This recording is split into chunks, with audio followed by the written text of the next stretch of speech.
Good morning, favourite people. Good morning to you. Oh, so you're still in Norfolk? I am still on Norfolk. We leave tomorrow. Tomorrow we fly. I'm so excited. Well, I'm thrilled to see you. And look, the rain, you always do this to me. I nearly brought my hat in. I was saving it for Christmas. I should have brought the hat in. That is the funniest thing. See, if I had that hat in the rain, I would never take that hat off. That's lovely. Can I ask what's making your dongle move? It's got batteries. Of course it has. And it's quite a weird feeling actually, because it's vibrating on your head. There we go. Morning, everybody. Merry Christmas. Merry Christmas. And we'll be getting Christmassy from this point. So, Lorraine, thank you for starting us off brilliantly. Beautiful Donna has joined us from the middle of the night, you superstar. The legendary Jelly's in. We love it when you're part of our family. You are so welcome, my darling. Doug has even shaved. He's so impressed by Lorraine's hat. Good morning, Doug. Morning. Oh, good morning. Good morning. Yeah, I had to find the button. You had to hit the button. That's fantastic with you. And of course, beautiful Kate's in the house. We got a fantastic bit of Kate news. Oh, look at the glamour of Kate once more. That's fantastic. Paul has joined us from the middle of the night. Oh, that's a very nice charcoal jumper, Paul. That's a bit of style work, that, mate. It's actually green. It's just my screen isn't showing it, but it's green.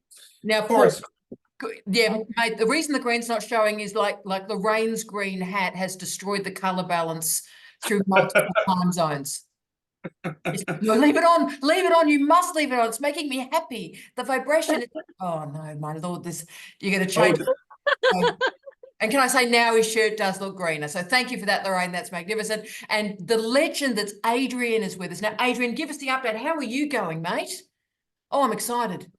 Well, thanks. I've just come back from a month in Samoa, so yeah, I'm back and got lots of new data to digest and bring into the work. So yes, doing well. Now, Adrian, if I were my life over again, I would live in Samoa. How fantastic is Samoa? Pretty damn good. Yeah, it's amazing. I love it. I do too. I love Tonga. I love Tokelau, but I think Samoa is next life. I'm coming back to Samoa. If Samoa still exists. Yeah, that's it. Is there an awareness of that, Adrian? Are you seeing it as you walk the island that there's not so much in Samoa, but certainly here in Kiribati,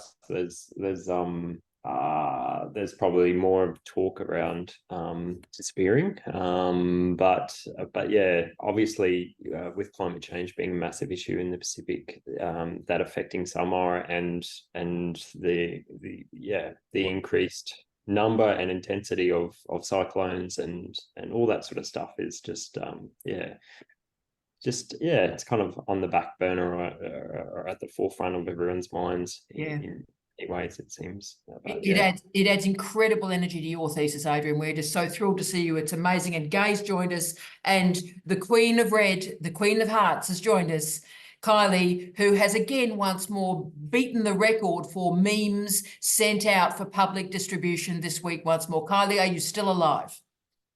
Yes, still alive. Morning, team. Great to see everybody. And we've got so much to talk about with you in leadership, but as you can see, there is a gentleman to my left.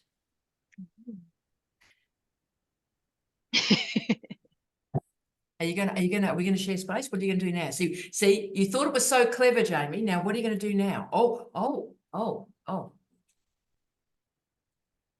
But Lorraine had a hat. So I'm so excited. So of course, I've now got a physicist with us. So Kylie now has a very attentive companion, 24/7 fixated on the engineering physics alignment. So we've got so much to talk about today. I want to ask our usual question when we start with everybody. Are there any questions or big burning issues? While you're thinking about that, let's go to Kate, because Kate has a really interesting update and I want to hear about this. So Kate, if you can talk to us. I know the internet's a bit wonky, but have a go, Kate.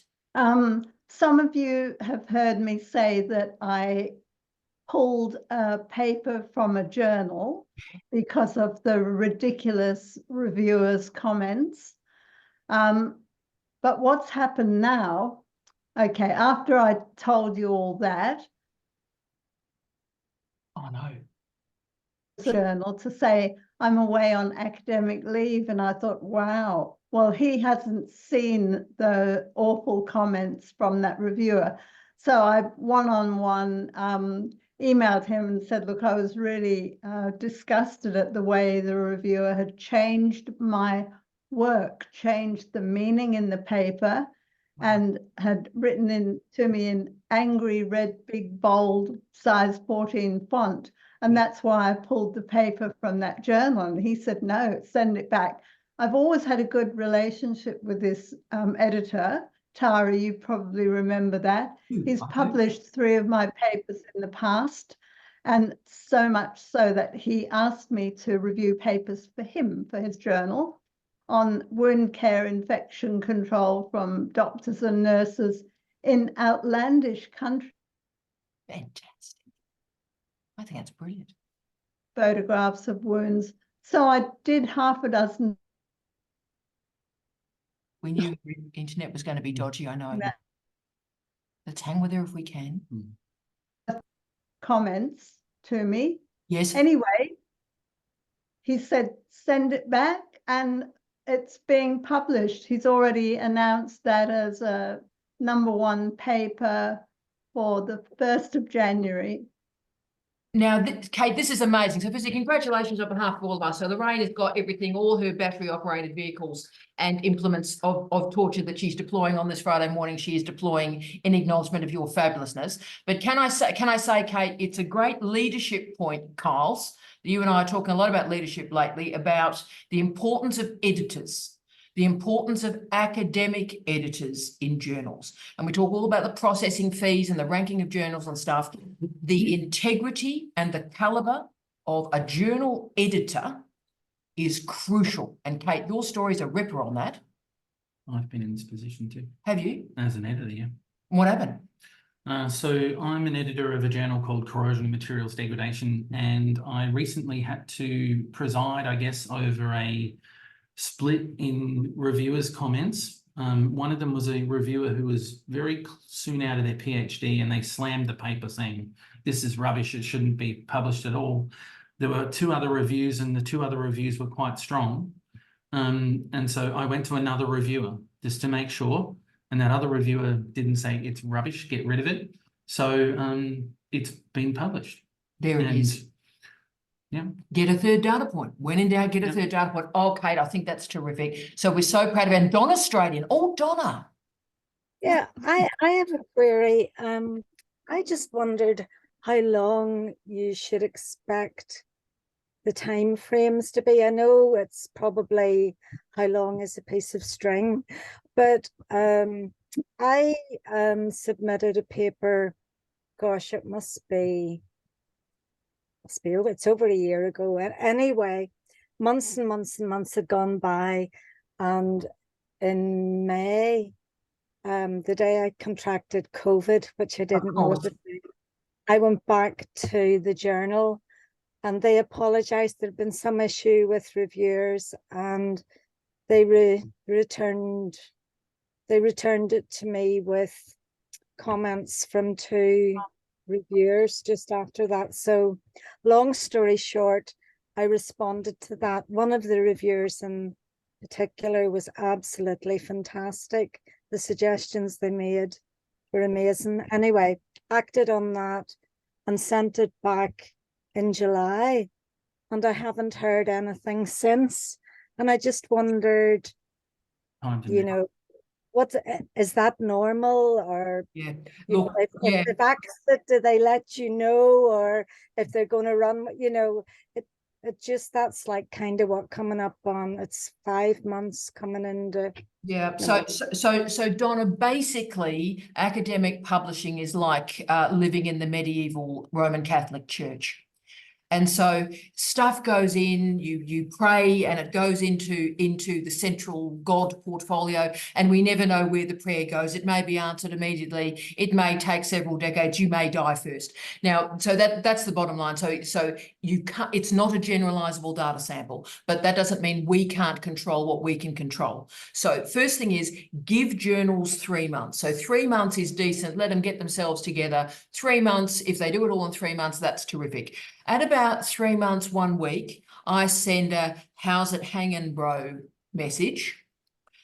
Just no pressure, just checking, do you require anything further from me? That sort of message. And then because I am an Irish Catholic nag and use blame and shame and guilt, if I don't receive an email at that point, I go again the following Monday and the following Monday and the following Monday. If they reply going, look, everything's in hand, I let them get to about 5 months and see how we're going. At 6 months, if I haven't got a decision, I write to them and pull it. At 6 months, I write and pull. At this point, because you've gone through refereeing and you're waiting for a final decision, I very much, Donna, would write to them now. And I'd say probably when you wake up tomorrow morning, Friday morning before Christmas, and just to add a bit of sort of angst to it, because I'm a terrible person, Donna, write to them and go, hi, how's it going? You know, last heard from you, it was all going well. Just checking if there's anything further I can do to be of assistance. And then what I'd also do, Donna, is, you know, on email, you can have that great send, receive, receipt.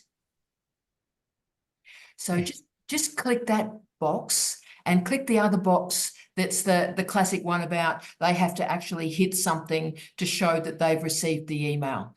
Now, it's passive aggressive, but after 6 months and it's your work, you can be passive aggressive. So as I said, about 3 months cool, at about 6 months, you're really about to withdraw it.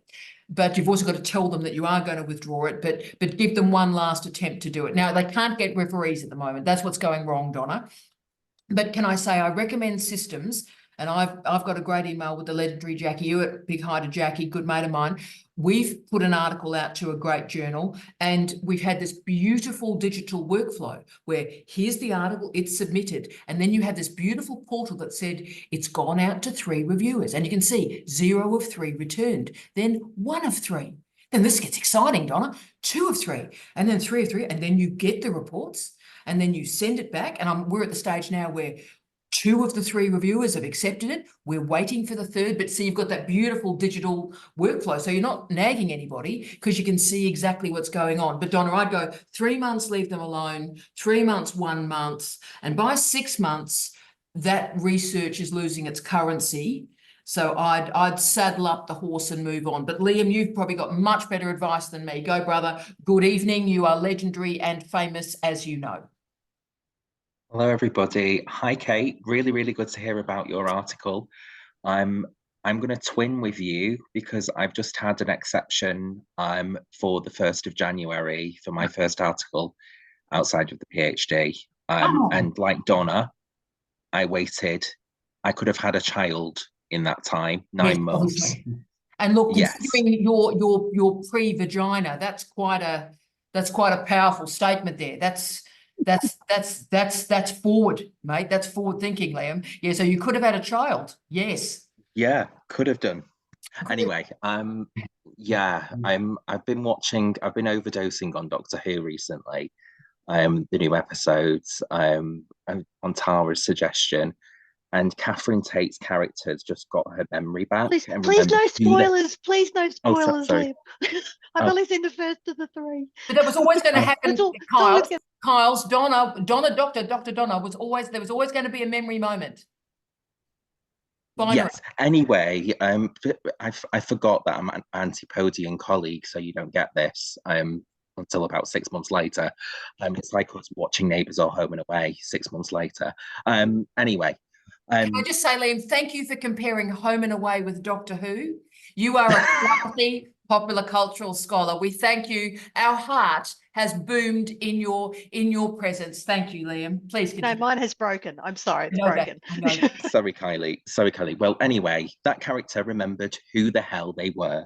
And I feel like this week, I've just done the academic version of that at work, in my personal life, and also in my publication and research life. I just thought, you know what?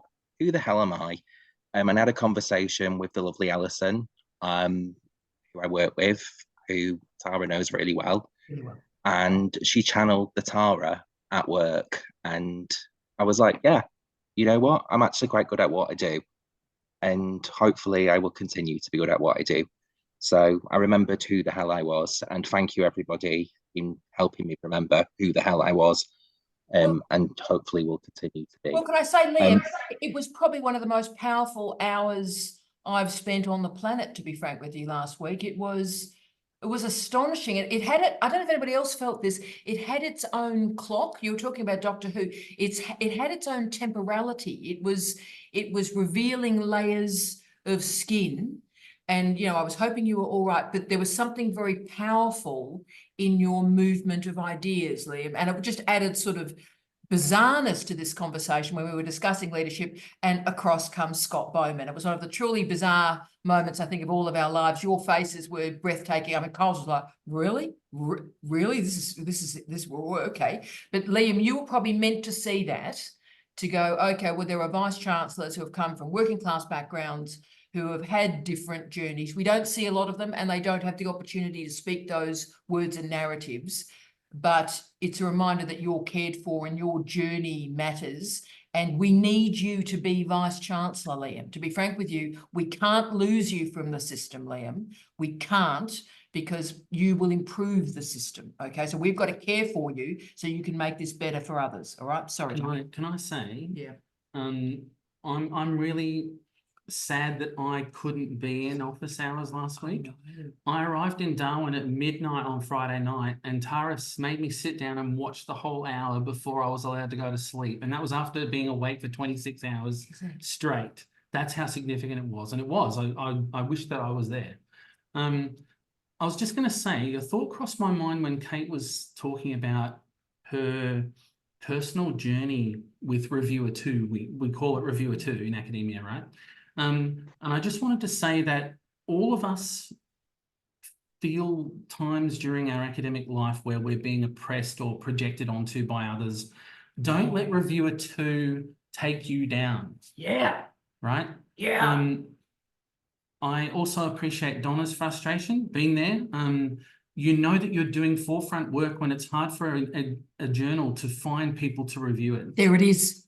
So certainly during the first phase where the peer review process takes place, the longer it takes, it's frustrating, I know, but it's a good sign if they're struggling to find reviewers. After you've made the changes to the thing though, that's when it should be reasonably quick. Yeah, I think that's a great point. I'd forgotten that. When you're really doing the cutting edge work, and everyone on this call is doing the cutting edge work, they have difficulty finding reviewers, right? And reviewers may hate it too. That's when you get the big split, Donna. So in my early work, particularly on sport, I can't tell you what happened, Donna. Like, blokes lost their minds that a woman was writing on association football. They lost their minds, right? And, you know, reviewers were like, you know, why is a woman writing about football, right? So they just couldn't. And so, you know, the more edgy you are, the more out there you are, the more on the edge of where knowledge should be, that provokes people who haven't got the courage to be on the edge with you, Donna.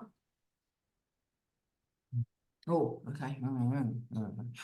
Liam, thank you. Thank you for that, Kylie. Kylie's laughing away to it. Was there a hand? Donna. Tara. Oh, go, Liam. Sorry, I just wanted to add, because I didn't finish Donna, speaking to Donna. I was going to say, I made the mistake of sending this article 18 months ago to a top journal, and just the academic snobbery that I received. But I didn't know. You don't know what you don't know. So I should have been advised not to have sent it there, because I was literally a week out of the PhD. And I was sending it to a top tier journal, which was, they were going to absolutely, like, gut me, intellectually, so to speak. So I changed my strategy and I sent it to a more middle of the road journal, which has actually really picked up in the last year. It's been taken over by a number of Australian colleagues at the University of Melbourne. In the Youth Studies Centre. So they're running the journal now, and they seem to be doing a really, really good job. Yeah. Also, as well, when responding to reviewers, I gave them a nice table of each of their comments and just said, hello, thank you for sending this, blah, blah, blah, blah, blah, really appreciated. This is what I've done. Added, remove, and being really formulaic, even though I'm not a formulaic person, seemed to work. Yeah. And yeah, I had this problem as well where they struggled to find reviewers. So Julia Cook, who was the editor-in-chief, sent me an email a few weeks ago saying I'm really struggling to find find editors. Reviewers, sorry. And you know, we might have to put this on the back burner for a little bit. And then all of a sudden the narrative changed because I gave them like just about 3 pages worth of people who could possibly review, you know, and they seem to have gone with one of them and it seems to have worked. So I just think don't be afraid to suggest as well to editors, Absolutely. like this person could review my work, you know, if you're struggling to find people, blah, blah, blah, blah, blah. Absolutely right. And Liam, you've hit on something crucial there about gatekeepers, which is one of my obsessions, is that, and why I'm sort of, I know a lot of our colleagues are sort of quite focused on top tier and Kylie and engineering, and we know all of that, the top tier, and that's important. But also I'm very well aware that the gatekeepers gatekeep those journals. And so if you're really doing radical and edgy knowledge that's transgressing and challenging the parameters of those top tier journals, of which the ultra realist criminologists, Liam, as you know, are the greatest example of that. They can't get a toilet pass to go into the top tier critical criminology and cultural criminology journals because they critique everything that they do.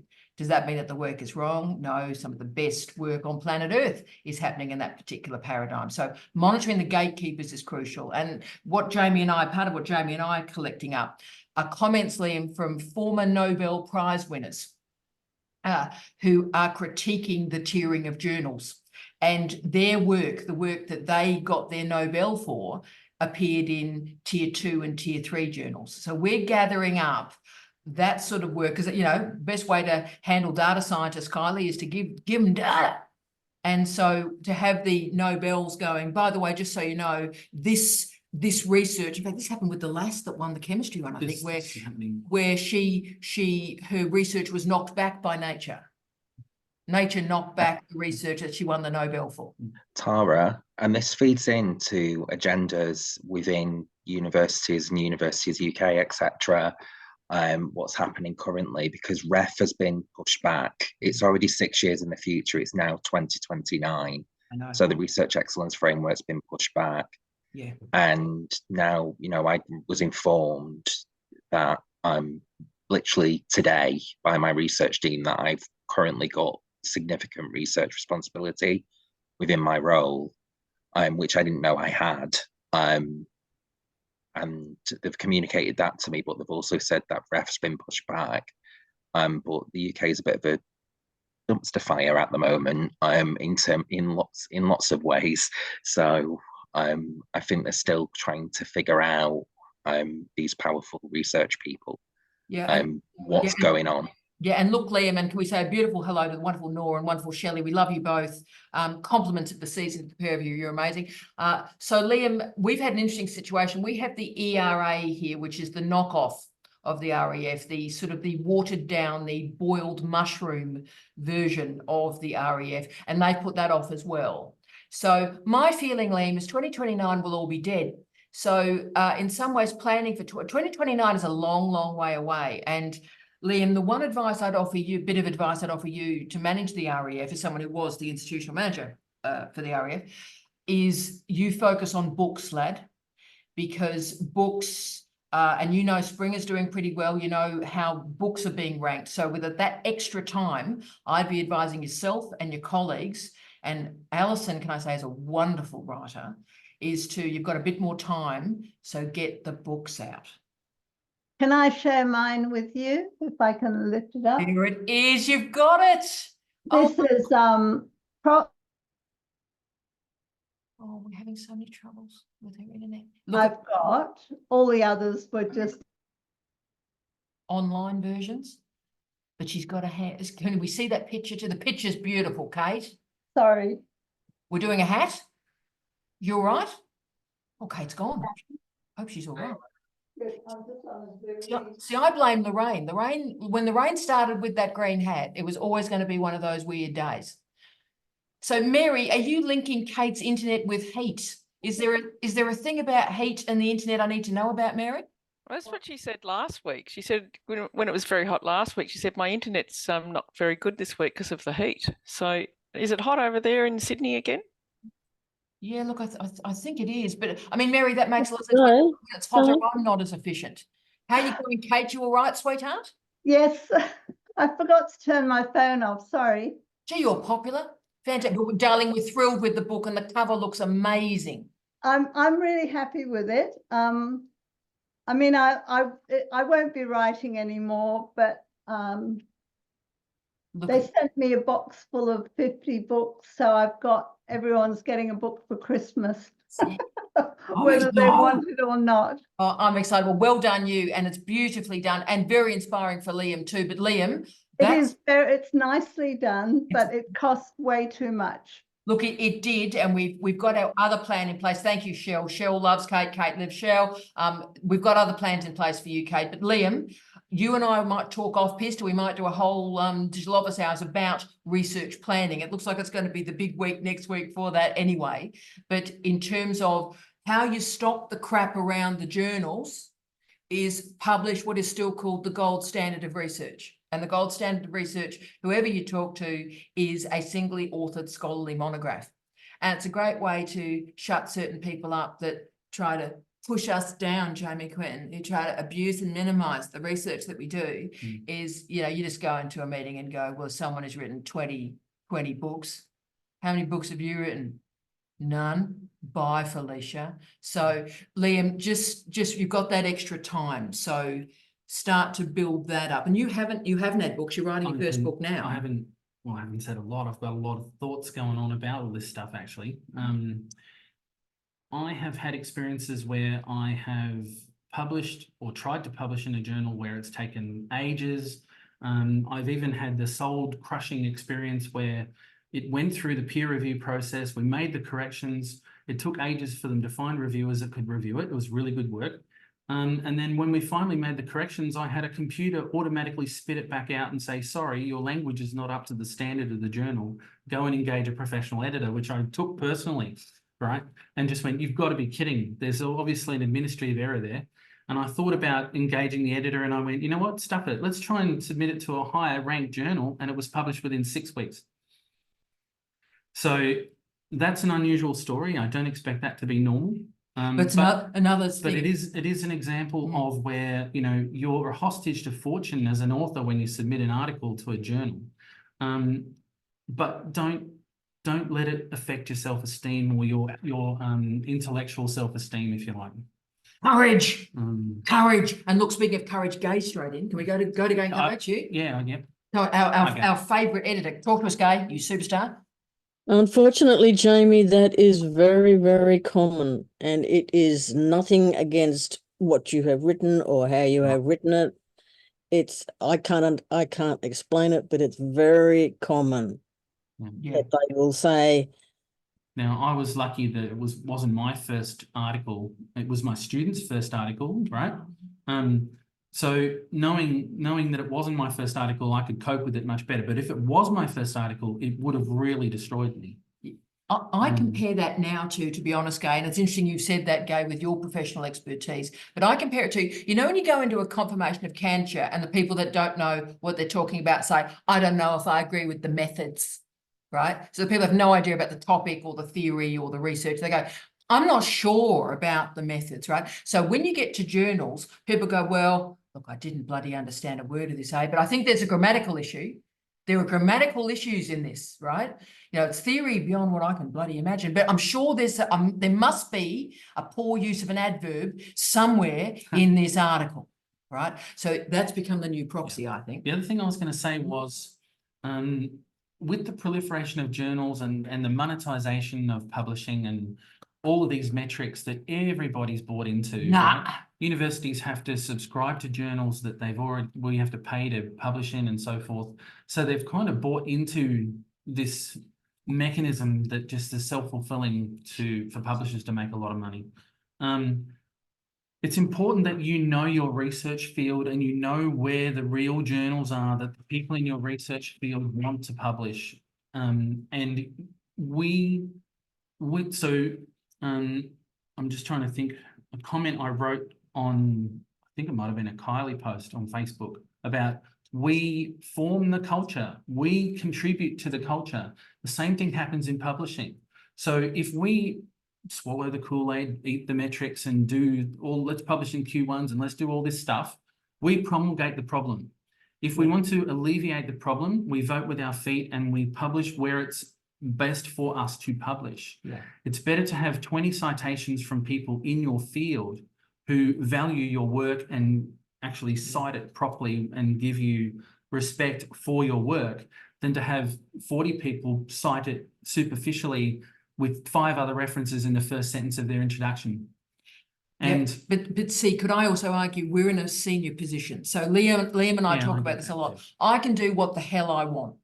I can do what the hell I want. I can publish with the best journals. Fast Capitalism, as far as I'm concerned, is the best journal in my field, full stop. There's Fast Capitalism, Daylight. All the best people publish in it that ignore the metrics because we're old and we can. So it is the best journal by a very, very wide margin, right? Completely platinum open access. But could I recommend to Liam to publish there?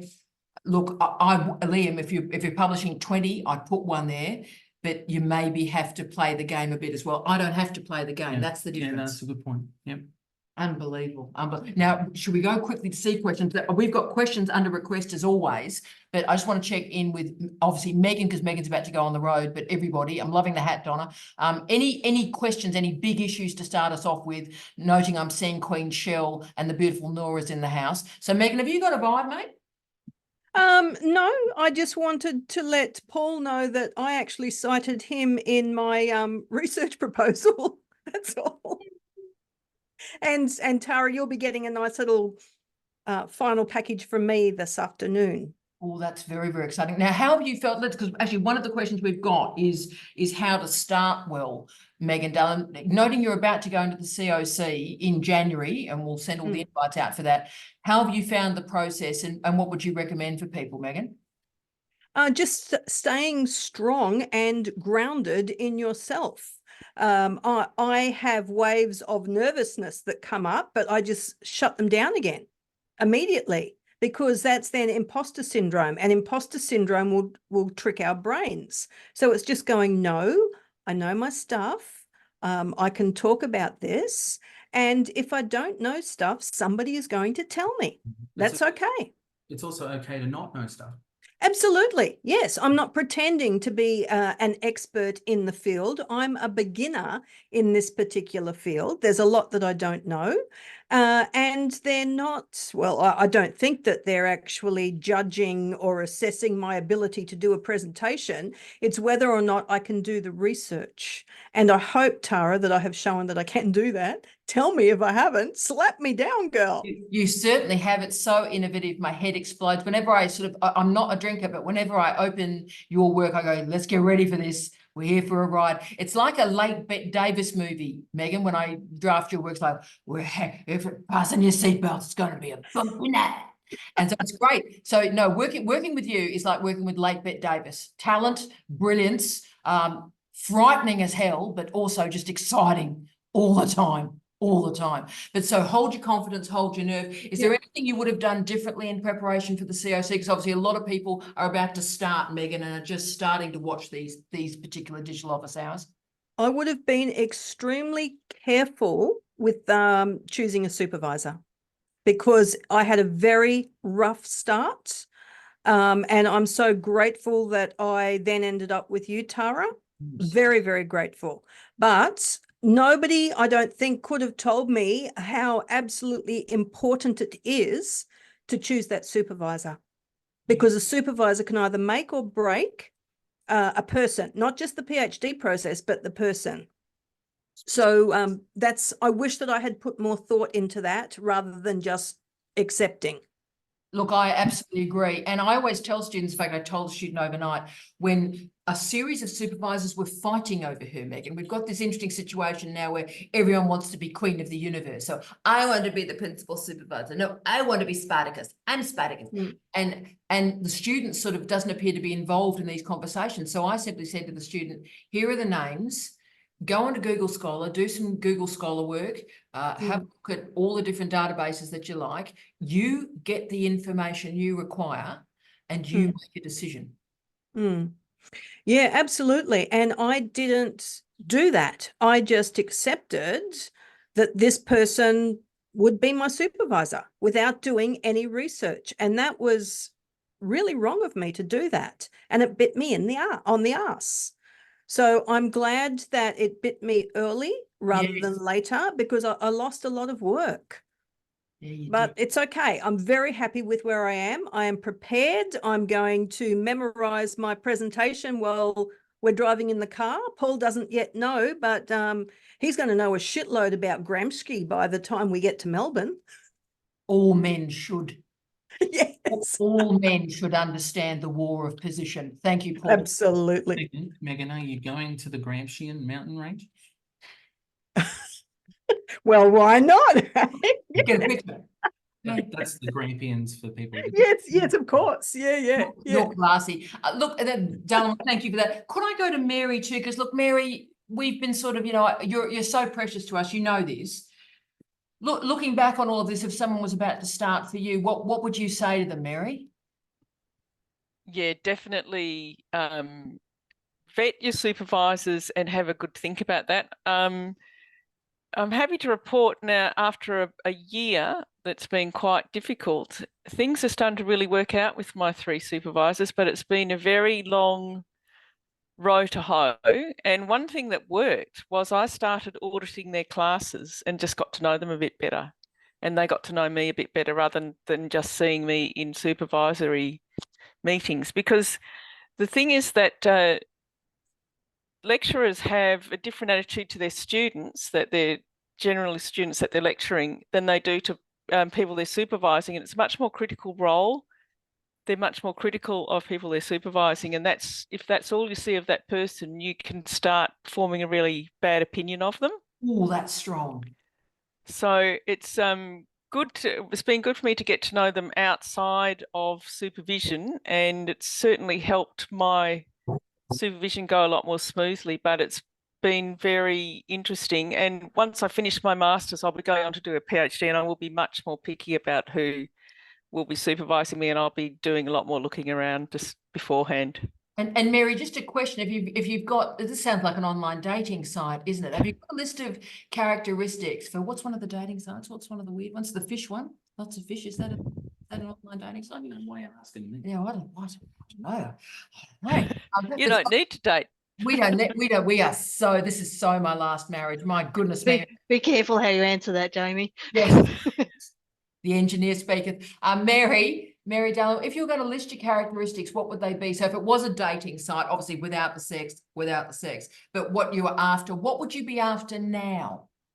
Look, I think on reflection, you do need to have, the supervisors all need to have some familiarity with your topic. And what I focused on was the school that I wanted to get into.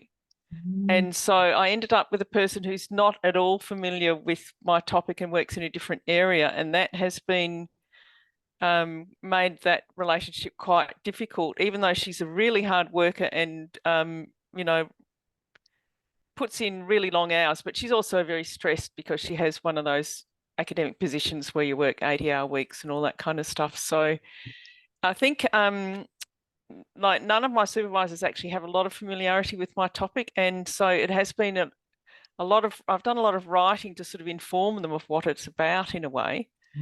And so you do need to have people who are familiar with your topic or have some adjacent knowledge of it. Yeah. I think that's really important. But also experience as well. If they're a bit more experienced, it's good as well. Yeah. Yeah, I think you're right. The early career researchers, we love supporting our early career researchers, but they've got a data set of one. They've got their own PhD, and it takes many decades to sort of heal the emotional wounds from your own PhD and learn about other ways of thinking. And content expertise, you can't muck that up. Have they done the reading? Have they not done the reading? Do they know the paradigm? Do they not know the paradigm? So, you know, amazing. Go for it, Jamie, and then we'll go to Beautiful Lamb. Sure. So I agree, Mary, that you want to have a supervisor who can give you quality feedback and guidance. So, you know, I like to think of things in terms of credibility. I think a PhD is about establishing credibility. When you go to choose a supervisor, what does credible mean? Right? Oh, yeah, man. And I think fundamentally it comes down to care for the candidature, care for completion, because that's the most important thing. And it doesn't matter how much content expertise they've got. If they're not focused on your candidature and your completion, you're not going to get very far. You're going to have a different kind of frustration. I think that's probably more prevalent. And the more senior I get, the more I see it and the more sensitive I am to it. So me too. So I think experience counts for a lot. This idea of data sets of one or a data set of 50 replicates of one is important also to think about. But anyway, that was what I was thinking. I think that's brilliant. And Mary, as I'm getting old, haggard, and closer and closer and closer to death, Mary, I realised something, and this is as my second dean role, thousands of students. The capacity to supervise a student and the capacity to supervise a student to completion are two different skill sets. And we assume that the same supervisor holds both those skill sets. So increasingly, I'm asking students, find out how many completions they have and the length of time those students took. Because if you find out, as I've got some data sets where supervisors have methodically taken 7, 8, 9 years to complete PhD students, and they don't see a problem with that, there is a problem with that. What's a year of your life worth? Straight to Liam. Yeah, I just wanted to say, you know, this is a real Wild West, isn't it, of supervision? Like, just you know, as this is somebody who a number of years ago left a PhD, which had a teaching role attached to it, where I ended up doing 15 hours a week of teaching and no PhD, and it was like, you will sing for your supper, and you will suffer. It was kind of one of those kind of deals. And I ended up leaving academia to work on a builder's yard, serving out of a cabin sandwiches. Like, it was just a completely different life. And I never thought that I'd re-enter academia. And then I was given the opportunity a few years ago through an open competition to re-engage. And I was really, really fortunate. But in the same respect, you know, I've listened to Tom throughout the lockdowns. I was in the first year of my new PhD in 2018, 2019. So I would have been in the second year doing my fieldwork when the lockdown happened. And I was listening to the podcast from Flinders, and where Tara had done rescue supervision, and there was people afraid to go on certain floors of a building because they were hiding from somebody who had basically derailed them completely, and Tara had to repair them, you know, like put them back together. And they were crying about not being able to access like the Faculty of Business or whatever, you know, as an example, like go on a certain floor in a building because they were so concerned that this previous supervisor would completely derail them. And, you know, bring all sorts of traumas back. So I think that, you know, that's really sobering listening, and I've been through that process before in another part of the world, so you know, I can really speak to that. Oh, absolutely. That's right. And look, Steve and I in particular had a lot of rescue supervisions when we were at other regional universities. And remember, Steve was 6'2", right? And a very distinguished old professor, you know, old distinguished gentleman, scared the crap out of most people, scared the crap out of most men, which was useful. But we needed that positional power and those proxemic codes to protect those students who were deeply traumatized. So to walk through a particular building two professors would walk with them on either side so they'd be okay.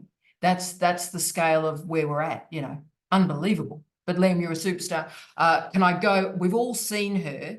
Before I go to Paul, because I do want to talk with Paul about this, but we've seen the legendary Anvita, the light of our lives. So we're so excited. See how excited everyone is. And Anvita, now the only worry I've got is I see your hair's up. So, and can we say hello and just, we're so excited. How are you, Angel? You are the light of our lives. I'm good, Tara. It's so good to be back here. Unfortunately, I've had a meeting in my calendar every week, which is conflicted with this timing, but I didn't have it this week. So I was able to join, and even though it was half an hour late, it's good to be back. But I'm doing well. The hair up is only because it's really hot. It's not because I'm not doing badly. It is really hot. That's fantastic. So where are we, beautiful one, on the completion journey? Are you writing well? Are you feeling there's momentum, darling? Yep. I finally got the data set that I'd been waiting for 2 years. It came in 2 weeks ago. Ethical approvals have been granted. I've got access to it, and I've got reciprocal ethics from CDU as well. So working through the break on that data to finish my third study, but 2 studies completed. We've been put to bed and have been written up. The systematic review is under review with the publisher. The economic model, which I based off of published data, is finally completed and written up. So now only final study to be done, and I was able to get a 3-month extension on my stipend. So I'm very, very grateful for that. And I'm not sure if Tara had a hand in approving that, but I'm guessing she did as Dean. But yeah, I think I should be able to finish by June next year. So it's feeling good. Feeling really good now. We're so thrilled, and the Dean of your acquaintance is terribly proud of you with my multiple hats. It was wonderful to be able to speak to your case in the committee, so that was lovely. But Anvita, darling, I'm working through Christmas and New Year, so don't think you're going to be left on your own. We're working right through. Oh, fantastic! So we'll hold your hand through that data set. That's brilliant. I just want to duck, if I can, to Paul. Then I want to finish with Shell on this particular point about preparing students for starting. But Paul, where are you on this? So if you were starting the party again, mate, and obviously you've got so much expertise with students starting and finishing, what's the deal breaker? What's the crucial stuff for you, Paul? I think one of your podcasts or videos for me, and it's bits I take away and use when I'm kind of going through that process of starting up, is you went through was it 6 stages of supervision, where you went through the kind of looking at the different elements, which is like going through a relationship. And I think it's a good way of exploring it and explaining it, you know, that there will be, as you say, like assumptions that lead to the next level and the next level. And for me, that's always been, you know, happily say on video that I've stolen the idea of that in the way that I explore it in, you know, from undergraduate level through to even, you know, dipping my toe in PhD supervision, is that it's got to be seen as a short-term relationship, you know, of sorts, that we need to navigate that understanding consciously from day one, that there's going to be ups and downs, but it's a partnership that we have to work through. And I guess where I sit on a kind of supervision for me is no different educationally, pedagogically, to teaching undergraduate. You know, I look at it as a subtle experience. I guess I'm always framing it to anyone that it's a peer-based partnership, that we're going through the research together. And, you know, but my job from undergraduate supervision through to PhD is to give them research tools and training assistance to get them through it, not to expect them to know what they're doing and tell them when they're doing stuff wrong. Because for me personally, going through, you know, my master's and undergraduate and further, is that doesn't work for me. And by doing that and having that frank and open conversation from day one, feels a bit eggy and disjointed with the student at the time, but they soon realize that actually that's a really good thing to get out, get in the air, be really consciously aware of. And then there's a really clear way of moving on to say, look, there are, you know, as you say, there's assumptions that we need to work through, and there's things, and there will be points that messy middle in any project, again, undergraduate through PhD, that will have that messy middle that is difficult when you get to the, You know, yes, we've done the literature review, and it's great to have that fantastic kind of honeymoon period of reading and doing all that stuff. But when you get to the, you know, whatever your feelings are on methodology, when you're starting to work out how you're going to do the process, you kind of ground to a halt from an undergraduate who's 21, let alone anyone else. And so, but having that acknowledgement that we're all working through this together, and there are tools in which we can develop this and work through this. And for me, it's sparked some academics at work.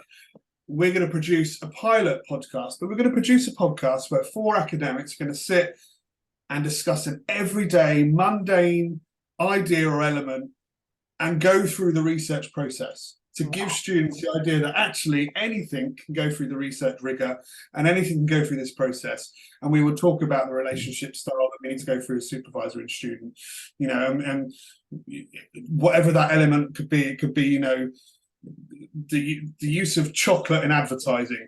We're just going to talk through this process. Okay, how are we going to find information? What literacies we're going to involve? And for that kind of output to assist the research training for students. And I'm, you know, got off on a tangent, but things like that, modes and models like that will assist students from undergraduates through to PhD in knowing that actually it's not a dark art. We can take it apart and learn how to do this process. And I'm still learning to do it. I'm nowhere near a great researcher. I make mistakes and problems, and my grammar's terrible, and I'm not a great writer. But it's stuff we can work through. And there are ways in which to learn that stuff, and we don't expect anyone to know it.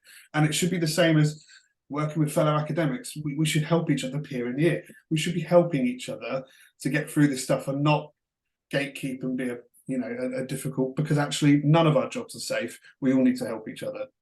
I think that's absolutely, absolutely remarkable. Spot on. Jelly's lost her mind. I've lost my mind as well. That's about put the problem into the work, Paul. I mean, I live on that. And when I find messes in research, and obviously I've got a lot of weird projects occurring at the moment, and weird stuff's happening all the time.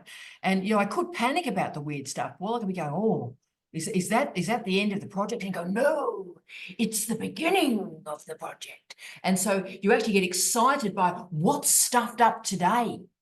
What's the mega failure today? Oh, let's get that failure. Let's get messy in the failure. And the failure becomes the project. And of course, as colleagues know on this call, it's literally become my project because I've failed so often. I'm now writing a book on failure. Right? The publishers approached me. You fail a lot. Would you like to write a book about academic failure? Oh, yeah, I'll do that for you. Sorry, Jane. You're not an academic failure. That's right. I don't know how to follow that. You're a success, and you're the great success of my life, not a failure. Please continue. So I thought of a dumb question to ask Paul. Yeah. I really love the project that you've just described, Paul. To give it wider traction so that you can, you know, perhaps even publish it and get some broader traction and better income from it. Can you think of an example of just an everyday life occurrence that everybody's familiar with and find that as the basis for the conversation? So for instance, what are you going to have for breakfast when you wake up in the morning? You know, you could put that through the research process and then it's relatable to everyone. Yeah, and that's a really good idea, actually, because what the emphasis that the 4 academics got together and want to talk about was it's got to be something that's relatable and accessible to everyone, so that actually then the conversation becomes about how we can embed research methodologies in absolutely anything we do. And actually, unconsciously, in 2023, in a digital world, we have to do that anyway. We just don't know we're doing it. You know, we research what TV to buy. We're going through a research methodology. We just don't know we're doing it. And it's unlocking that. And you're right, actually, that almost what we would call mundane activities are a really good way to frame that. That's a good idea. And of course, Paul, it's great research too. Disserto 101, walking. Yeah. Oh, you superstar. Amazing. Look, Shell is the light of our lives. Obviously, she's the professional in this conversation. Hi, Shell. Shell is the light of my life. Amazing. But Shell, obviously, you spend your entire career, what you do for a living is helping people transition into and through different stages of our lives. That's what you do, Shell. So what advice would you offer people who are starting their master's or their PhD journey? What have you learned through doing your own and from seeing success and failure in your office, darling? Thanks. I hope I can live up to that introduction. Revelation. So yeah, look, I think from my own experience and also supporting others, my first thing is just echoing what I've heard already. Really, is it's around, you know, for me, like the academic side is quite probably more explicit in terms of what we're aware we need to, and more easily accessed in terms of podcasts or blogs and that sort of thing. And I think that's a really incredible main source of advice, especially like I know from my personal journey, Tara, like you actually from a distance through your vlogs helped shift some really critical thinking for me to be in the right space to advocate for myself. And that probably leads me to my first really big point. And because I work in an equity space as well, it's all around working out what your individual value proposition is and actually holding true to your authentic self, because only you can tell your story through your perspective. And that in itself is your gift. And even if no one reads it, it doesn't matter. It's actually, but it's your authentic truth that you're speaking into the world. And I feel like for me, it's the little things that perhaps if you're not as typical student as others, it's embracing, okay, so maybe Mendeley isn't for you, Zotero is, and that's going to work better for the way your brain works, or whatever those solutions are, and just being organizing yourself to leverage your superpowers and address the things that are perhaps areas that you're still continuing and probably always will be working on in different ways, shapes or forms. And then that probably leads me into my last point, which would be just building your people and your networks, because you'll want your, you know, your little community of your cheer committee that's there for you, and perhaps even people you're cheering along, because often I find myself when I'm working with students, I'm hearing what I'm saying to them and going, oh yeah, that's right. That's really important. I hear that for myself as well. And like, I think in helping others, we really do help lay those neural pathways down more strongly for ourselves. And with those networks, it's just overcoming all the little things, I think, you know, like getting advice and insights on how other people organize themselves, or how they approached a problem, or how they would approach a particular problem, even though it's not the way you might like to. It kind of starts to keep building that. And so just your people, yeah. And it doesn't have to be real people. It can be virtual people or blogs. Or our imaginary friends. I mean, Shell, you and I had an imaginary relationship before you and I met about 6 months ago. We actually had a real legitimate sort of relationship, and then we met each other in person, and it came from that imaginary relationship. It started there. We didn't have to start again. It started from this sort of digitized experience. Yeah. Unbelievable. And because they're beautifully done. We all know how we feel about Anvita. So the idea that, you know, Anvita's had this cheer squad, we love you. We were worried about Anvita through this difficult month of her life. We walked with her, and the idea that she's back now to report that it's successful, it's everything to us, darling. It is everything to us. We are so proud of you. You're amazing. And look, we'll finish off with the Dougster, as we always try and finish off with the Dougster. So Dougster, because you have shaved, so it is important that we all see the scale of your preparation this morning in early morning Adelaide. But Doug, you're actually about to start. You've done the setup document. We did the setup meeting, I think was it Tuesday or Monday morning, brother? And you were brilliant. Yep, Tuesday. And so how do you feel? Because obviously we're now getting ready to start you on January 4, like about 103?